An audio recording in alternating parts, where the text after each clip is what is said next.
आदाब, नमस्कार, अस्सलाम वालेकुम नाज़रीन। पल पल न्यूज़ के न्यूज़ रूम से मैं हूं आपके साथ नदीम अकरम। दी कश्मीर फाइल्स के बहाने देश के प्रधान सेवक और फिल्म के कलाकार, राइटर, हर कोई तारीफ बटोरने पर लगा हुआ है, क्योंकि फिल्म को जिस तरीके से दिखाया गया उसमें मुसलमानों के खिलाफ घृणा बढ़ेगी। ये तस्वीरों पर लगातार बात की जा रही है और जब द कश्मीर फाइल्स के बारे में हम लोगों ने भी रिपोर्टें साझा की तो ये बताने की कोशिश की गई कि एक तथ्य को आप लोग हमेशा छुपाते हैं। और ये दो राय नहीं है कि द कश्मीर फाइल्स के बाद मुसलमानों के लिए नफरत बढ़ी है। जब देश के तमाम बुद्धिजीवी ये बात कह रहे थे तब किसी को इस बात पर यकीन नहीं हो रहा था और हर कोई द कश्मीर फाइल्स को लेकर के करोड़ों का बिजनेस, ये बिजनेस, वो बिजनेस की तमाम बातें कही जा रही थी।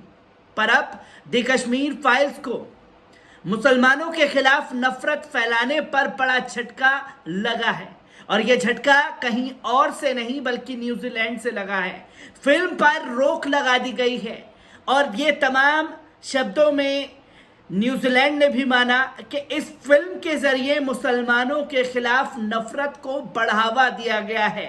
जब तक वो सारे सीन्स फिल्म से नहीं कटेंगे तब तक हम अपने देश में द कश्मीर फाइल्स को रिलीज नहीं होने देंगे।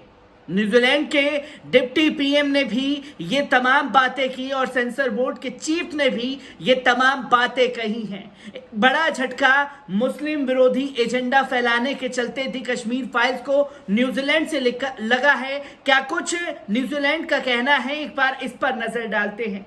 आपको बता दें कि विवेक अग्निहोत्री की फिल्म द कश्मीर फाइल्स को लेकर न्यूजीलैंड में विवाद खड़ा हो गया है। देश के सेंसर प्रमुख फिल्म के प्रमाण पत्र की समीक्षा कर रहे हैं, जिसकी पूर्व उप प्रधानमंत्री ने आलोचना की है। विवेक अग्निहोत्री द्वारा लिखित व निर्देशित द कश्मीर फाइल्स में 1990 दशक में कश्मीर घाटी से कश्मीरी हिंदुओं के पलायन को दर्शाया गया। न्यूजीलैंड के एक समाचार संस्थान ने शनिवार को खबर दी कि 24 मार्च को रिलीज होने जा रही फिल्म को लेकर मुस्लिम समुदाय ने चिंताएं प्रकट की हैं, जिसके बाद देश के सेंसर बोर्ड डेविड शैंक्स ने फिल्म के R16 प्रमाण पत्रों की समीक्षा कर रहे हैं।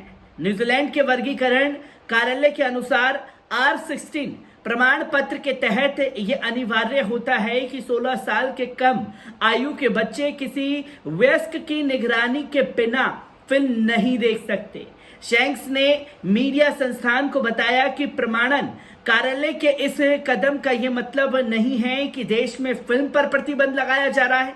उन्होंने कहा कि मुस्लिम समुदाय के सदस्यों ने उनसे संपर्क कर चिंता जताई है कि फिल्म से मुस्लिम विरोधी भावना और घृणा बढ़ सकती है।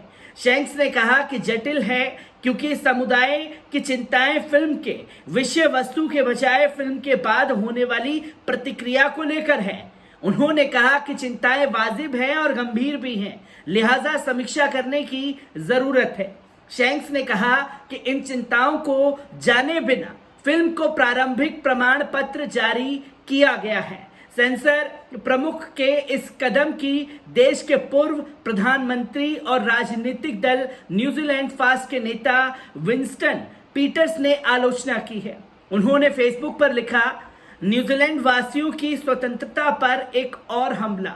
इस फिल्म को सेंसर करना न्यूजीलैंड में 15 मार्च को हुए अत्याचारों की जानकारी व तस्वीरों या 9/11 हमलों की तस्वीरों या जानकारी को सेंसर करने के समान है। पीटर्स का इशारा 15 मार्च 2019 को न्यूजीलैंड के क्राइस्टचर्च में एक मस्जिद में हुए हमले की ओर था, जिसमें एक बंदूकधारी की गोलीबारी में 51 लोगों की मौत हो गई थी और 40 लोग घायल हो गए थे। इसका जिक्र उन्होंने खास तौर पर किया और साफ तौर पर लिखा कि जब फिल्म में मुस्लिम विरोधी एजेंडा परोसा जाएगा तो जिस तरीके से ऑस्ट्रेलिया के आतंकवादी ने मस्जिद में घुस करके 51 लोगों को नमाज पढ़ते वक्त शहीद कर दिया था, ऐसी घटनाओं में और इजाफा होगा। एक सरकारी संरक्षण के चलते कुछ लोगों के दिल और दिमाग में मुसलमानों के खिलाफ नफरत भर के आप इस एजेंडे को बढ़ाएंगे जिसमें सरकारी आतंकवादी आप तैयार करेंगे, क्योंकि आपकी फिल्म देखने का रिएक्शन ये होगा कि मस्जिद के अंदर जिस तरीके से हमले हुए उन तस्वीरों को नकारा नहीं जा सकता। इसी के साथ साथ द कश्मीर फाइल्स को लेकर के विंस्टन पीटर्स ने फिल्म बोर्ड पर निशाना साधा है और कहा है कि फिल्म को सेंसर करना न्यूजीलैंड के लोगों की स्वतंत्रता पर हमला होगा।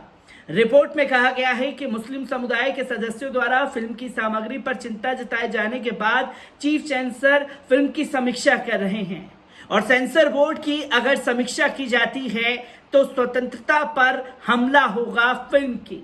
तो पीटर्स ने फेसबुक में 15 मार्च के अत्याचारों की जानकारी और छवियों को लोगों के सामने जग जाहिर कर दिया, क्योंकि 15 मार्च को ही यूएन में एक बड़ी पहल की गई थी।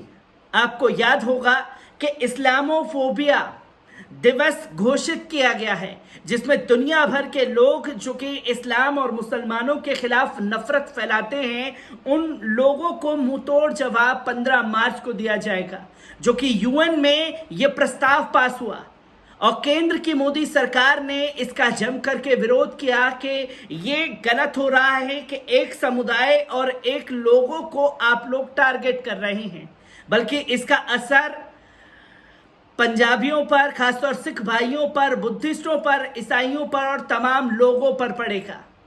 पर यह जानकारी जब लगातार साझा की गई कि दी कश्मीर फाइल्स भी आप ही का ये एक प्रोपागेंडा है इस्लामोफोबिया की तरफ, तो देश के प्रधानमंत्री ने खड़े होकर के अदाकारों के साथ फोटो तो खिंचवाए। देश हित के लिए ये फिल्म जरूर देखी जानी चाहिए, ये तमाम बातें तो कह दी गई, पर जो इस्लामोफोबिया मुस्लिम विरोधी एजेंडा फिल्म के जरिए परोसा गया है उस पर सवाल खड़ा हो गया है, जिस पर न्यूजीलैंड ने रोक लगाने की मांग की है और साफ तौर पर यह कह दिया है कि जब तक समीक्षा के जरिए उन विवादित जिसके चलते नफरत बढ़ेगी मुसलमानों के लिए उन सीन्स को फिल्म से नहीं हटाया जाएगा, तब तक हम लोग न्यूजीलैंड में ये फिल्म को रिलीज नहीं होने देंगे। क्योंकि न्यूजीलैंड पहली बार नहीं है कि जो खुल करके मुसलमानों के समर्थन में उतरा है।